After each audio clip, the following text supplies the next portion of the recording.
मेरा चित्त विचलित हो जाए, मेरा मन दूषित हो जाए, तुम बाण मार देना, तुम्हारी विजय हमारी हार। हम हारेंगे तो हम तुम्हारे बेटा बनेंगे। कामदेव, अगर तू हार गया तो तुझे मेरा बेटा बनना पड़ेगा। कामदेव बोला, महाराज ये युद्ध हम नहीं कर सकते हैं। क्यों? यही युद्ध मैंने एक बार भोले बाबा के साथ में भी किया था ना, मेरी हालत बिगड़ गई थी। तब से वो तीसर नयन उघारा, तुरते काम भयो जल छारा। मैं जलकर के एक बार भस्म हो चुका हूं, इसलिए किले बंद युद्ध हम नहीं कर सकते हैं। खुले मैदान युद्ध बताइए, खुले मैदान युद्ध कैसा होता है? भगवान ने कहा, कामदेव हम योग माया के द्वारा 6 महीना की अखंड रात्रि बनाएंगे, गोपियों के साथ में ताता तैया का नृत्य करेंगे, उनके अंग प्रत्यंगों को स्पर्श करेंगे। मेरा चित्त विचलित हो जाए, तुम बाण मार देना, तुम्हारी विजय हमारी हार हो जाएगी। कामदेव बोला, कन्हैया शर्त बहुत कठिन है, होश में रहना। कोई कितना बड़ा त्यागी क्यों ना हो, कितना बड़ा बैरागी क्यों ना हो, कितना बड़ा योगी क्यों ना हो, मैंने सबको परास्त कर दिया है, हमसे कोई बच के निकल नहीं पाया। नारद बाबा को बंदर बना दिया, जैमिनी को हमने घोड़ा बना दिया, बलवान इंद्रिय ग्रामो वेद्वान समपी कर सती। इंद्रियों की गति इतनी बलवान है महाराज, कोई कितना बड़ा ज्ञानी क्यों ना हो, इंद्रियां उसको भी परास्त कर देती हैं। होश में शर्त रखना, भगवान ने करे हो गई शर्त, इसलिए भगवान को रासलीला करनी पड़ी है। कामदेव से शर्त लगाई थी। सुखदेव भगवान कहते हैं, उसी समय क्या हुआ? भगवान पिता रात्रि सरदोदि फुल्ली मल्लिका, बीक्षरन्तु मनुष्य चक्री योगी मायामुपाश्रिता। इसलिए भगवान ने शरद कालीन वेला में योग माया के द्वारा 6 महीना की अखंड रात्रि बनाई है। कामदेव से शर्त रखी है, और जैसी अखंड रात्रि बनाई है, भगवान मधुवन में पहुंचे, और जैसे ही भगवान मधुवन में पहुंचे हैं, भगवान ने अपनी मुरली को लिया है और भगवान ने मुरली को बजाना शुरू कर दिया। और जैसे ही भगवान मुरली को बजाने लगे हैं ना, गोपियों के कान में जैसे ये मुरली की आवाज पहुंची है, गोपी इंद्रिय भक्ति रसम पिबती इति गोपी, गोपियां घर के काम में लगी हुई थी। लिपन्तयः शिशूनिपयः यामास्ति कांचिलोचने। कोई गोपियां घर में लिपाई का काम कर रही थी, और जब आप लोग लिपती होंगी तो एक हाथ में पानी का डिब्बा, एक हाथ में छपा छप, तभी तो लिप पाओगे।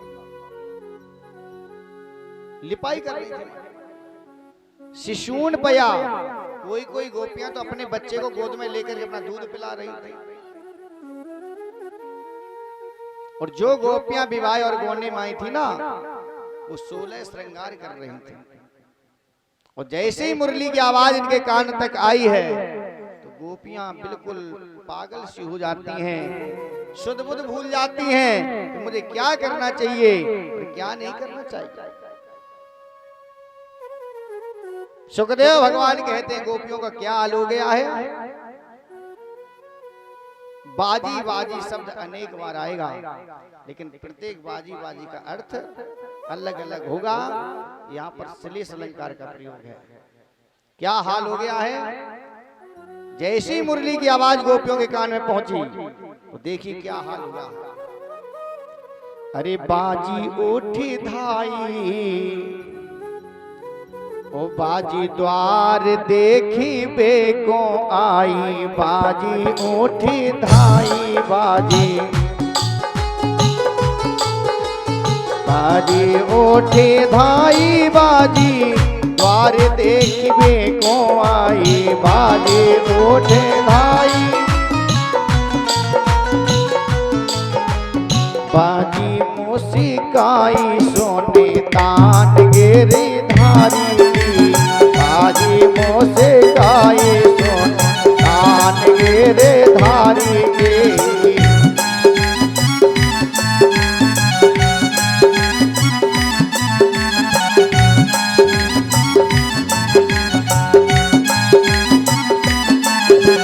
बाजी के उठी है पी, बाजी ना धरे रे धीर, बाजी के उठी है पीर, बाजी मुसिकाई सोने तान गिरे धारी की, बाजी मुसिकाई।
बाजी बाजी बाजी कहीं कहाँ, बाजी बाजी काहे, बाजी कहे बंसी बाजी सामरे सलोने की, बाजी कहे बंसी बाजी सामरे सलोने की।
बाजी कहे बंसी बाजी सामरे सलोने की, बाजी कहे बंसी बाजी सामरे सलोने की, बाजी कही बंसी बाजी सामरे सलोने की। अनेक बार बाजी बाजी शब्द आया है, लेकिन प्रत्येक बाजी बाजी का अर्थ अलग अलग है। बाजी कहे बाजी बाजी बाजी कहे कहाँ, बाजी बाजी कहे बंसी बाजी सामरे सलोने की। श्लेष अलंकार का प्रयोग है। कहने का तात्पर्य भगवान ने जैसी मुरली को बजाया है, आधी रात्रि का समय है, शरतकालीन वेला है, और जैसे मुरली की आवाज गोपियों के कान में पहुंची है, गोपियां बिल्कुल पागल के समान हो गई। लिपनतया, जो गोपियां लिपाई का काम कर रही थी ना, एक हाथ में पानी का डब्बा, एक गोबर से सना हुआ हाथ, तो ऐसे भागने लगी। शिशूनपया, जो गोपियां अपने बच्चे को दूध पिला रही थी, बच्चे को ऐसे लेकर के भागना शुरू कर देती है। और जो गोपियां 16 श्रृंगार कर रही थी ना, उन्होंने भी उल्टा सीधा श्रृंगार कर लिया। काजल को आंख में लगाना चाह रही थी ना, और जैसी मुरली की आवाज सुनी तो काजल को लिया ओंठों में लगाना शुरू कर दिया। और जैसे जो गोपियां लाली लगाने वाली थी ना, जैसी मुरली की आवाज सुनी तो लाली को आंखों में लगाना शुरू कर दिया। बिल्कुल पागल के समान हो गई महाराज। तो कभी कभी ऐसा हो ही जाता है, रूमाल हाथ में और पूरे घर में ढूंढ रहे रूमाल कहाँ है। कभी कभी तो लोग इतने परेशान हो जाते, गाड़ी की चाबी जेब में पड़ी है और पूरे घर को परेशान करे, चाबी ढूंढ के लाओ। वही हाल गोपियों का भी हुआ है। आधी रात्रि के समय हाल बेहाल हो गया है और जंगल की ओर भागना शुरू कर दिया। जैसे मधुवन में गोपियां पहुंची, इस हालत में भगवान ने गोपियों को देखा। भगवान ने तुरंत हाथ जोड़े और क्या कहा भगवान ने? स्वागतम वो महाभागा प्रियम के में करे बाणी वहाँ ब्रजस्यानामयं कश्चिदो ब्रूताः गमनमिकारिणम्। धन्य गोपियों का जीवन कि जिसके लिए कन्हैया ने हाथ जोड़े और क्या कहा? स्वागतम वो महाभागा।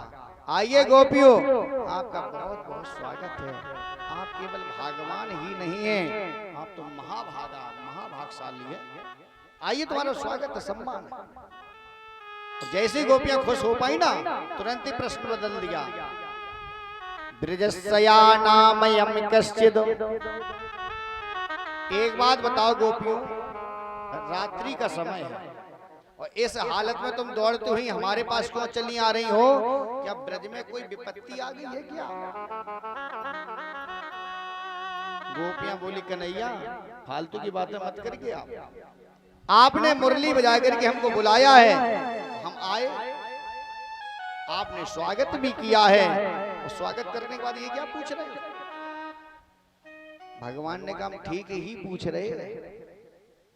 अरे तुम ये नहीं जानती हो कि नारी को कभी भी आधी रात्रि के समय घर के बाहर पैर नहीं रखना चाहिए।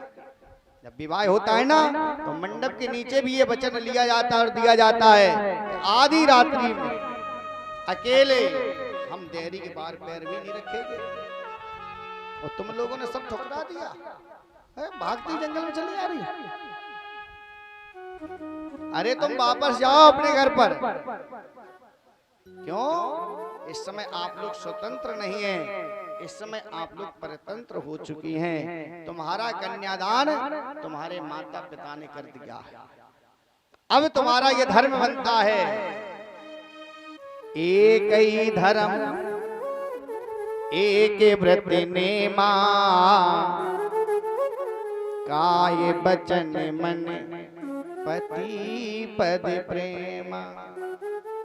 तुम्हारा एक ही नियम होना चाहिए, एक ही धर्म होना चाहिए, एक ही व्रत होना चाहिए। काया से, मन से, वाणी से अपने पति को परमेश्वर समझिए। ऐसा देखने को बहुत कम मिल रहा है। पति लोग बड़ा भयभीत है इस समय। ऐसी ऐसी दुर्घटना घट रही है, हालत खराब है लोगों की। लेकिन यहाँ की ऐसी कोई बात नहीं है। यहाँ के लोग तो बहुत अच्छे हैं, ये बाहर की बातें हैं। अरे तुम जाओ अपने पति की सेवा करो जा करके, सास की सेवा करो जा करके, ससुर की सेवा करो जा करके, होगी तुम्हारी पूजा सफल। यहाँ क्यों रात्रि में भागती हुई चली आ रही हो? गोपियां बोली कन्हैया एक बात बताएं, तू जितना ऊपर से काला कलूटा है ना, उतना तू भीतर से भी काला कलूटा लग रहा है। मुरली बजाई, हम आए, तूने स्वागत भी किया है और बाद में पूछ रहा क्यों आए? ये कोई बात है? कन्हैया ने कहा अगर तुम हमारे बुलाने से आई हो तो मैं कह रहा हूं कि तुम लोग वापस जाओ।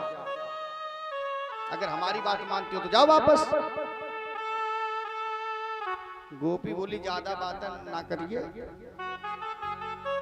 हम जाने को वापस चले जाएंगे, लेकिन कन्हैया हमारा एक प्रश्न है, आप उस प्रश्न का उचित उत्तर दे दीजिए, हम वापस चले जाएंगे। भगवान ने कहा बताओ तुम्हारा कौन सा प्रश्न है।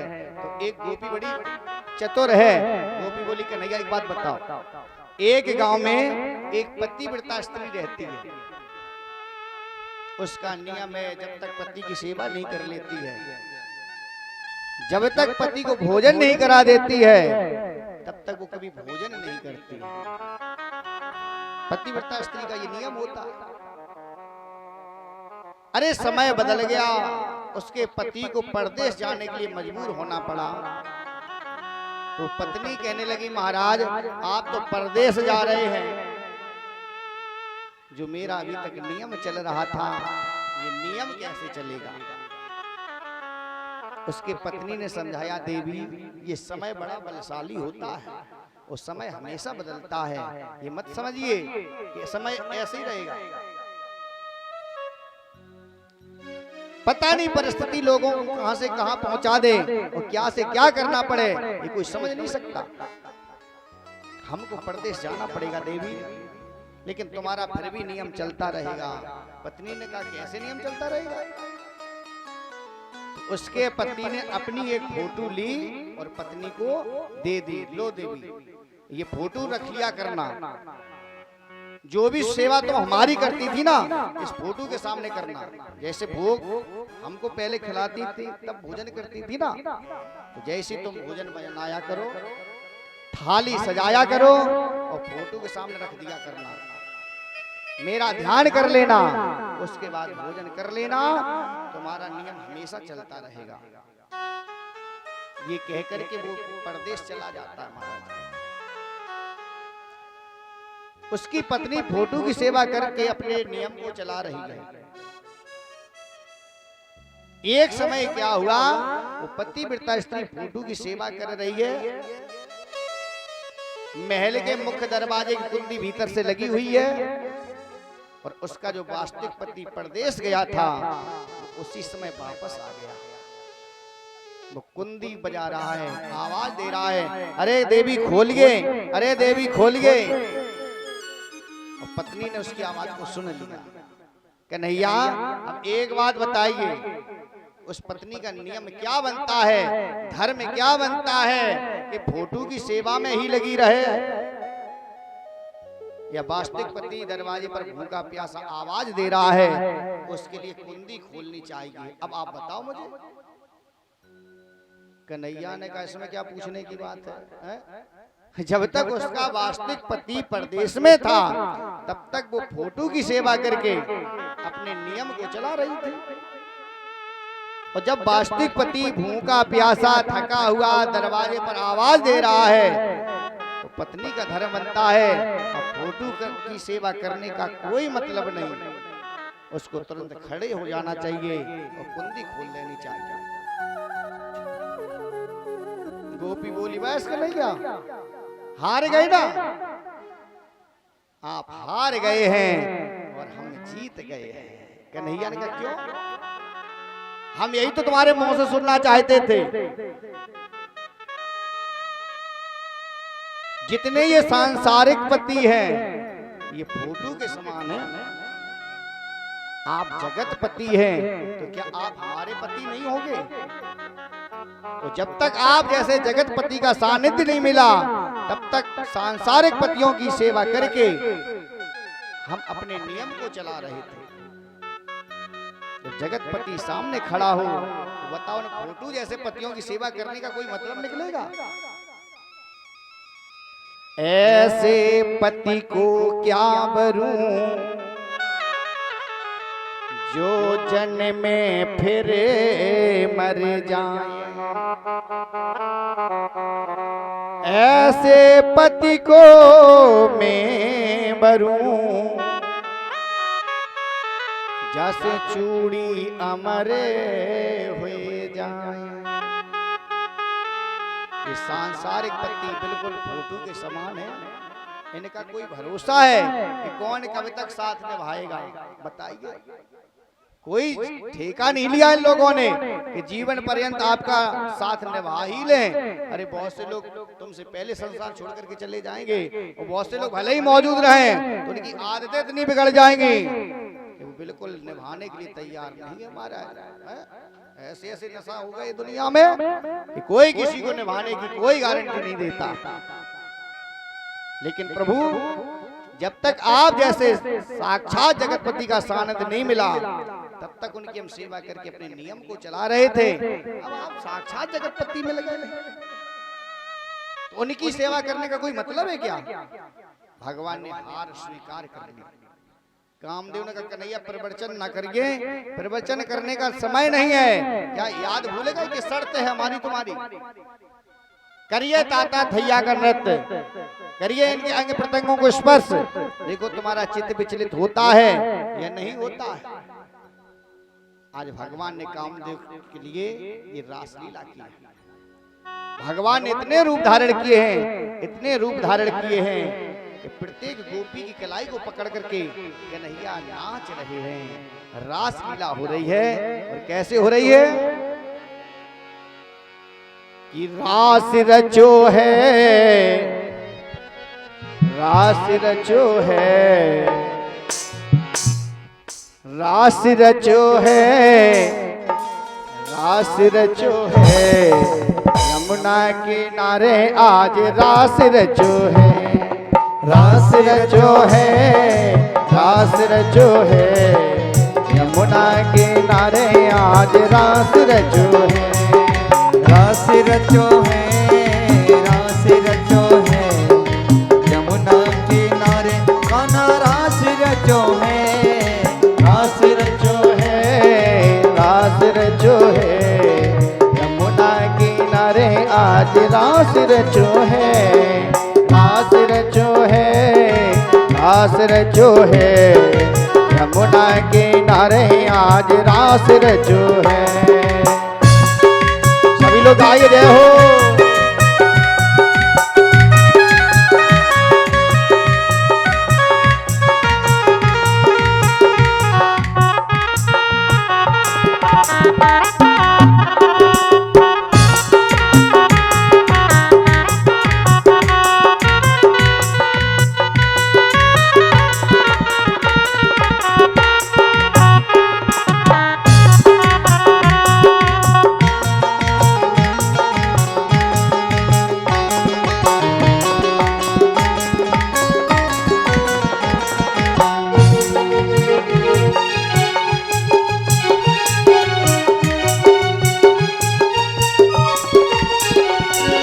राधा नाचे, राधा नाचे, कृष्णा नाचे, नाचे गोपी जन, राधा नाचे, कृष्णा नाचे, नाचे गोपी जन, राधा नाचे, कृष्णा नाचे, नाचे गोपी जन, राधा नाचे, कृष्णा नाचे, नाचे गोपी जन।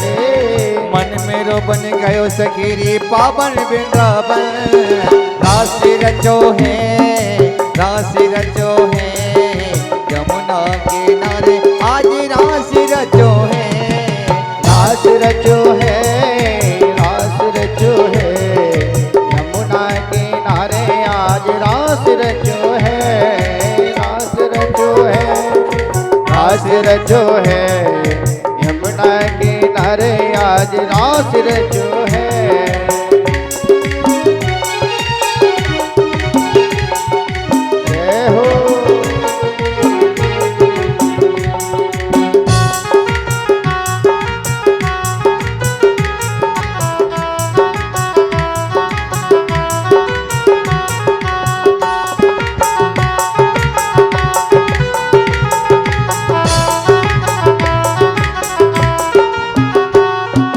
सूरज नाचे, चंदा नाचे, नाचे तारा गण, सूरज नाचे, चंदा नाचे, नाचे तारा गण, सूरज नाचे, चंदा नाचे, नाचे तारा गण, सूरज नाचे, चंदा नाचे, नाचे तारा गण। मन मेरो बन गयो सखीरी पावन वृंदावन, रास रचो है, रास रचो है, यमुना किनारे आज रास रचो है,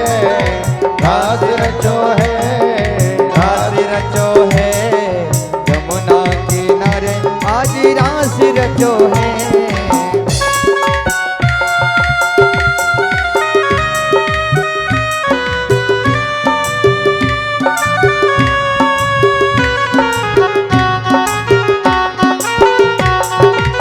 ताली बजाते हुए राधे।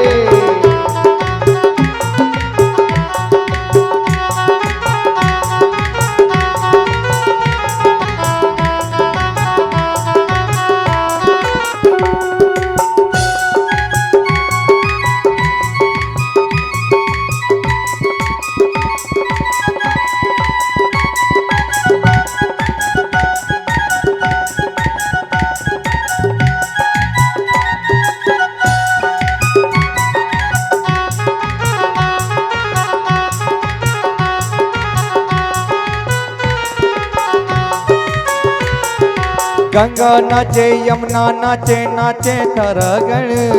गंगा नाचे यमुना नाचे नाचे तारा गणे। मन मेरो बन गयो सखीरी पावन वृंदावन। मन मेरो बन गयो सकेरे पावन वृंदावन।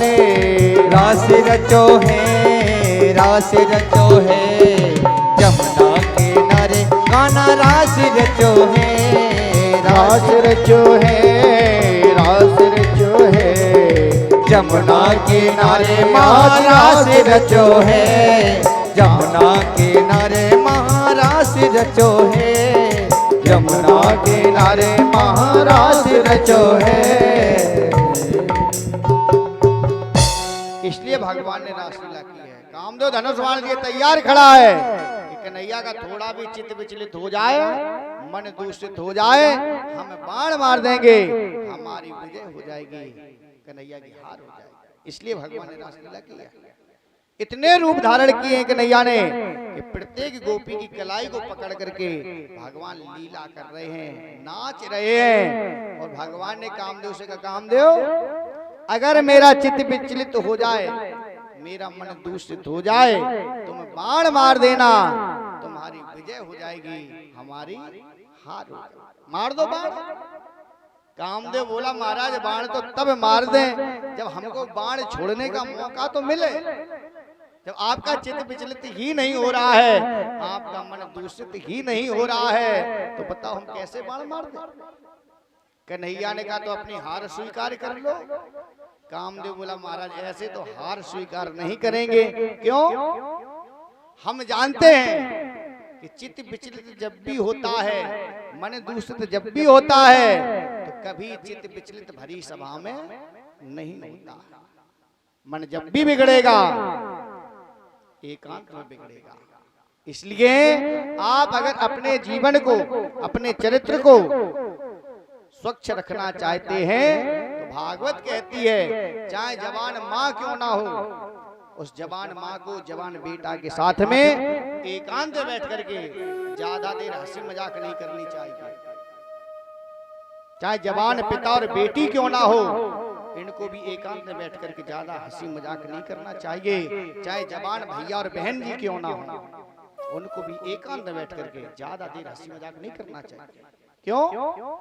रिश्ता ये शरीर मानता है, इंद्रियां कभी रिश्ता नहीं मानती हैं, मन कभी रिश्ता नहीं मानता। मन बड़ा चंचल होता है महाराज, पता नहीं मन का घोड़ा कब विचलित हो जाए। ये शिक्षा लीजिए कथा से। आप चार लोग बैठ करके कितनी देर हंसी मजाक करिए, कोई दोष नहीं। तो दो पे दो बैठ करके हंसी मजाक ज्यादा देर करोगे ना, तो हो सकता आपका मन बिगड़ सकता। और कन्हैया, तुम हजारों हजार गोपियों के साथ में लीला कर रहे हो, और बताओ कैसे हमारी विजय हो जाएगी।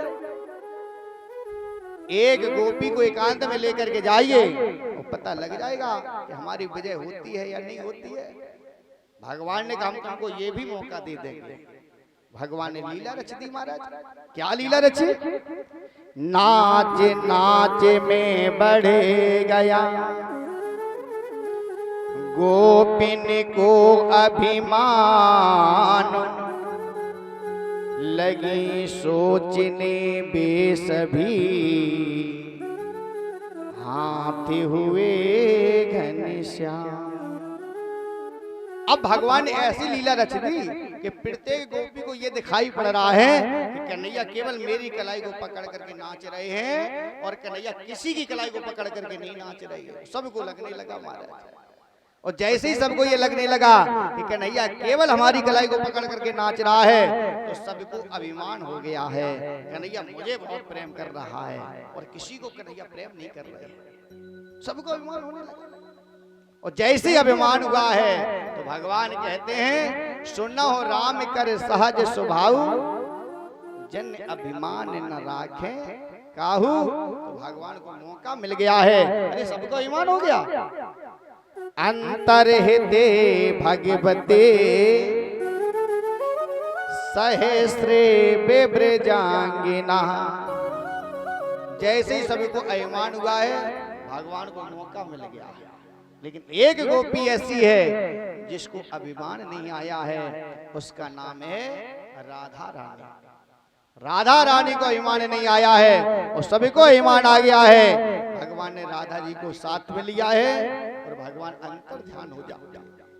कामदेव से कहा लो कामदेव, हम तुमको ये भी मौका दे रहे हैं कि एकांत में लेकर के जाइए, देखो तुम्हारा चित्त विचलित होता या नहीं होता है।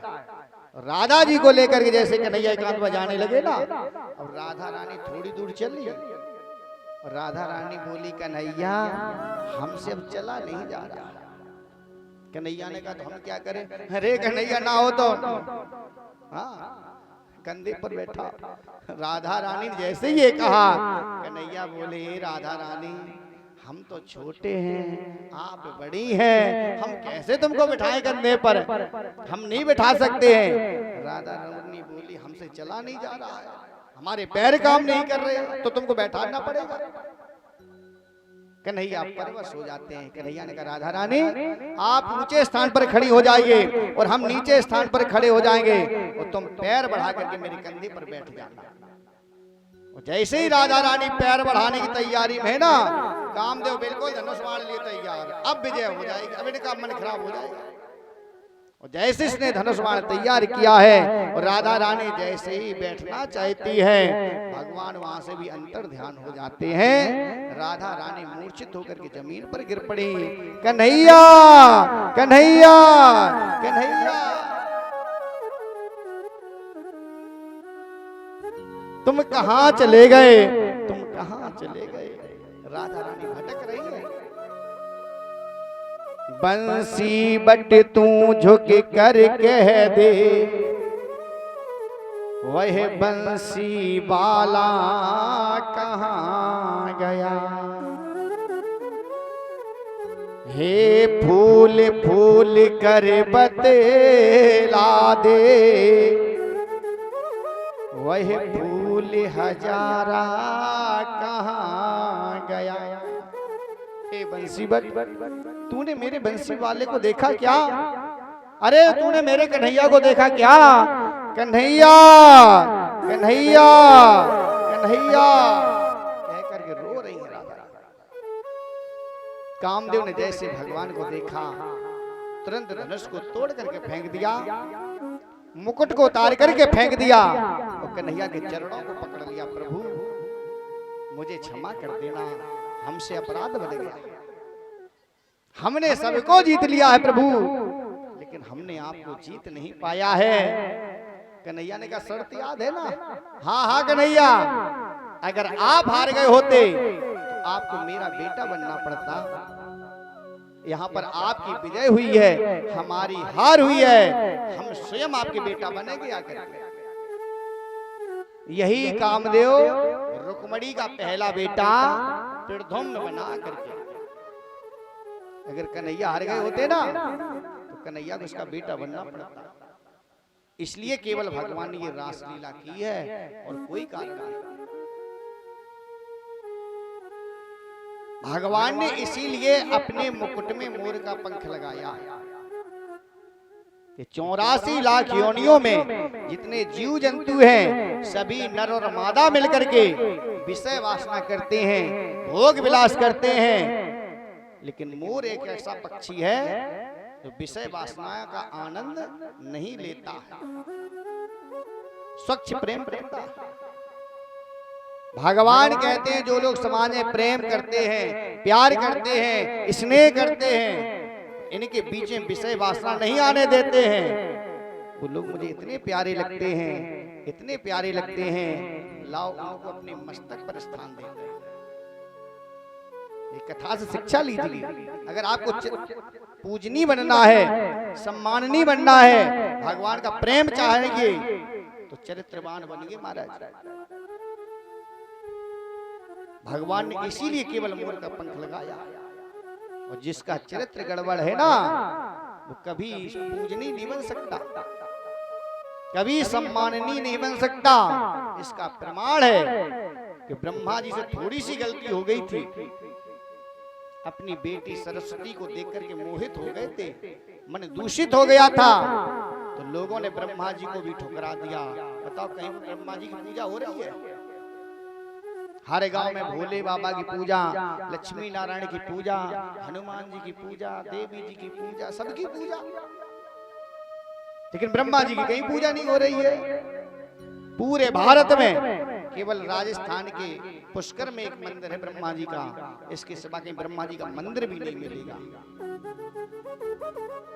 सृष्टि के रचयिता है, कोई साधारण नहीं है, लेकिन एक गलती हो गई, अपनी बेटी पर मोहित हो गए। अगर हम लोग ऐसी गलती करेंगे ना, अगर हम लोग कैरेक्टर से कमजोर हो जाएंगे तो समझ लेना आप कितने बड़े विद्वान क्यों ना बने रहे, कितने बड़े धनवान क्यों ना बने रहे, कितने बड़े बलवान क्यों ना बने रहे, आपका समाज से सम्मान खत्म हो जाएगा।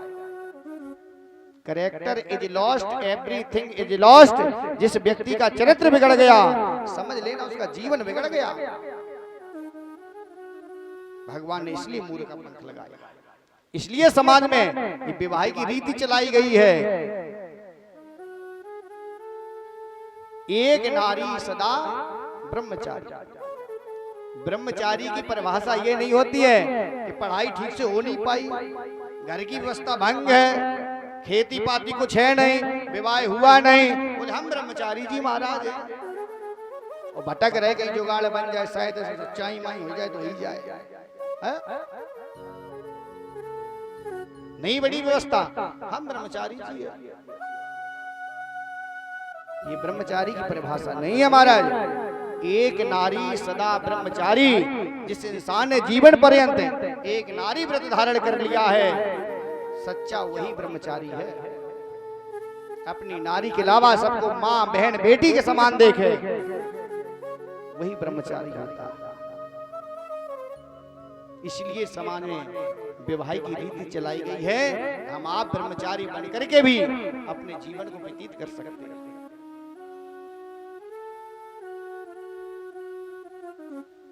भगवान कभी माखन चोरी लीला करते हैं, कभी काली दह लीला करते हैं, कभी गोवर्धन लीला करते हैं, और कभी रास लीला करते हैं। नारद बाबा बड़े दुखी होने लगे। नारद बाबा ने कहा इनको हो गया,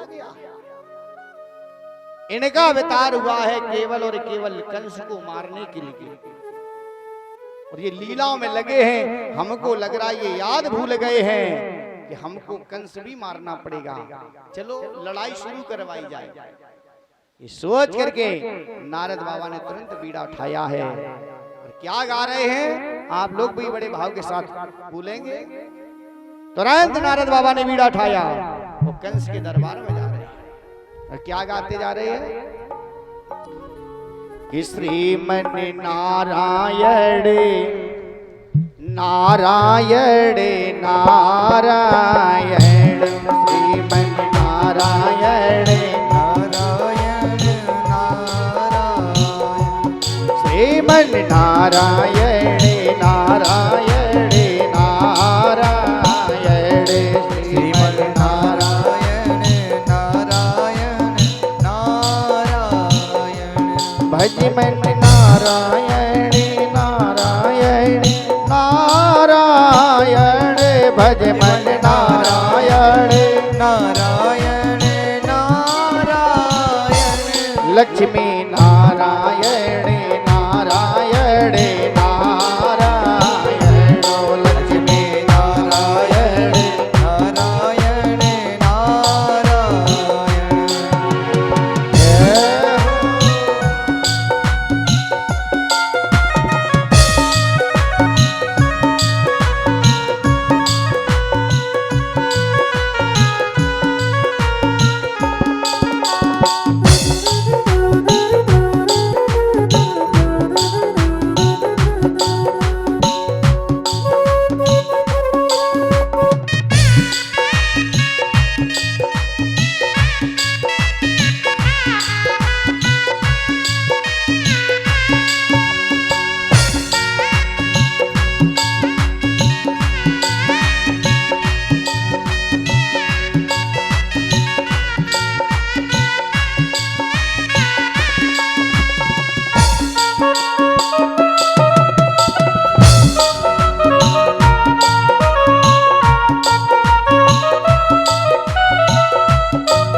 पापी होते सब नारायण हो, पापी होते सब नारायण, लक्ष्मी नारायण नारायण नारायण, लक्ष्मी नारायण नारायण नारायण, जय हो।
नारद बाबा ने तुरंत बीड़ा उठाया, चलो लड़ाई शुरू करवाई जाए। नारायण नारायण करते हुए कंस के दरबार में पहुंचे और महाराज सब ठीक है? कंस ने कहा हाँ सब ठीक है आपकी कृपा से, आपका? नारद बाबा बोले मेरा तो सब कुछ ठीक ही रहता है, राजी खुशी सब साथ में, इनकी क्या दिक्कत? नारद बाबा बोले बेटा मेरा तो सब कुछ ठीक है, और तुम्हारा बहुत कुछ गड़बड़ हो चुका है। बोले क्या हो गया? अरे तुम जानते हो आकाशवाणी हुई थी देवकी का 8वां लाल ब्रज में अवतार ले चुका है, तो उससे बच नहीं पाएगा। सुनी थी ना आकाशवाणी? हाँ सुनी थी। तो जानते हो तुम्हारा काल कौन है? कंस ने कहा हम नहीं समझ पा रहे हैं। क्यों? देवकी के 6 बालकों को मैंने पत्थर पर पटक पटक करके मार दिया था, 7वां गर्भ खंडित हो गया था, 8वीं बारी में वो बेटा नहीं बेटी थी ना, जिसको मैंने पत्थर पर पटक करके मारनी चाहिए, वो हाथ से छूट करके आकाश में चली गई थी। तो फिर कहां से बचा 8वां लाल? समझ नहीं पा रहे। नारद बाबा ने कहा सुनो कंस महाराज, जो तुमने बेटी को पटक करके मारना चाहा था, वो हाथ से छूट करके आकाश में चली गई थी, वो देवकी की बेटी नहीं थी। किसकी बेटी थी? यशोदायाम सुताम कन्या देवकी कृष्ण में बुझा। वो कन्या तो देवकी की नहीं थी, वो कन्या यशोदा की थी, जो हाथ से छूट करके आकाश में चली गई थी। देवकी कृष्ण में बचा। देवकी का जो 8वां लाल है, जो तुम्हारा काल है, वह ये कृष्ण है। और जैसे ये कंस ने सुना, कंस बोला बस ये सब हुआ कैसे? वसुदेव जी बोले ये सब लकड़ियां भाई फटियां का जी आ जाए। अच्छा तो कथा वही जान दे तब फाड़ ले। कथा के पहले नहीं फाड़ पाई लकड़ी, कथा बाद में हो जाए भंडारा।